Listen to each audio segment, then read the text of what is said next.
খুব ছোটবেলায় আমি আমার মাকে হারাই। মাকে হারাবার পরে আমার বেঁচে থাকার একমাত্র অবলম্বন ছিল আমার বাবা। কিন্তু ওই যে বাবা বলে কথা, সে আর বেশিদিন আমার কাছে থাকতে পারল না।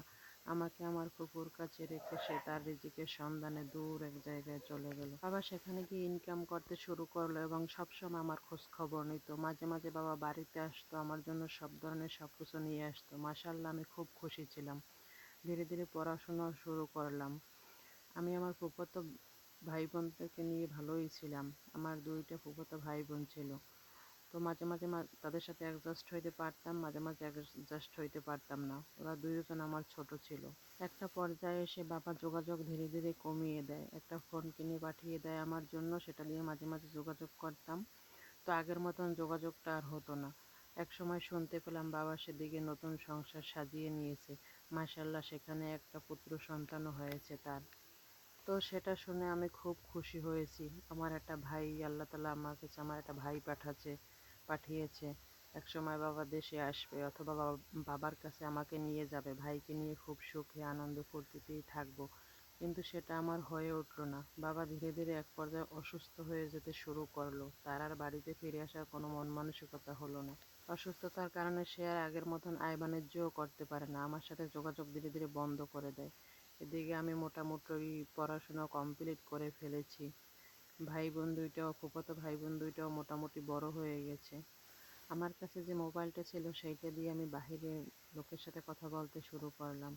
তো কথা বলতে বলতে এক পর্যায়ে একটা ছেলের খপ্পরে পড়ে যাই। ও আমার দুর্বলতার সুযোগ নিয়েছিল, সেটা আমি বুঝতে পারিনি। ধীরে কথা বলতে বলতে তার সাথে গভীর সম্পর্ক হয়ে যায়। এক পর্যায়ে সে আমাকে বিবাহ করে ফেলে।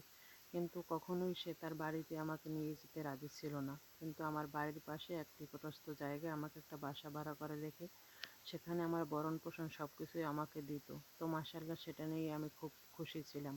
কারণ বাবা আগের মতন যোগাযোগ করে না। ফুপু সেও তার বাচ্চা কাচ্চা নিয়ে ব্যস্ত হয়ে উঠেছে। আমিও ধীরে ধীরে বড় হয়ে গেছি, নিজের বুঝ বুঝতে শুরু করছি।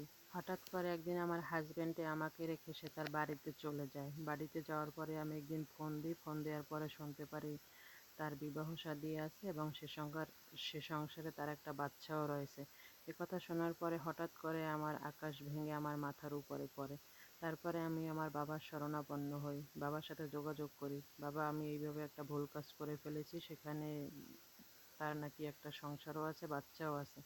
এটা শোনার পরে বাবা আরও অসুস্থ হয়ে পড়ে। কারণ সে ভুলটা বুঝতে পারছে যে মেয়ের সাথে হয়তো কথাটা আগের মতন কন্টিনিউ ছিল না, যোগাযোগটা ভালো ছিল না, অথবা আমার কাছে নিয়ে আসা উচিত ছিল। সেটাই আমার জন্য ভালো হতো এবং আমার মেয়ের জন্যও ভালো হতো। এটা বুঝতে পেরে বাবা অনেকটা অসুস্থ হয়ে পড়ে, ক্লান্তিত হয়ে পড়ে। তো আমার হাজবেন্ডকে আমার ভরণ পোষণ পাঠাতো, যোগাযোগ রাখতো, কিন্তু হঠাৎ করে যোগাযোগ বন্ধ করে দেয়।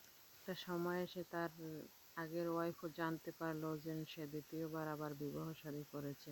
তার ভিতরেও ধীরে ধীরে মানসিক চাপ আসতে শুরু করে। এক পর্যায়ে সে সিদ্ধান্ত নিল আমাকে ডিভোর্স দিয়ে দেবে। তারপরে সে আমাকে ডিভোর্স পেপার পাঠায়। আমার বাবা শুনতে পেরে এটা হঠাৎ করে ভীষণ ধরনের অসুস্থ। এদিকে নিজের ভুলের কারণে ফুপুকেও হারিয়ে ফেলছি। তার সাথেও এখন আর আগের মতন সম্পর্ক নাই। নিজেও একা হয়ে গেছি। তো আসলে এটা আমার গল্প না, এটা আমার এক বোনের গল্প। আসলে আমরা প্রলোভনে পরে অনেক সময় এরকমের হয়ে যায়, সঠিক ঠিক গার্জিয়ান না থাকার কারণে। কেমন লাগছে ভিডিওটি জানাবেন।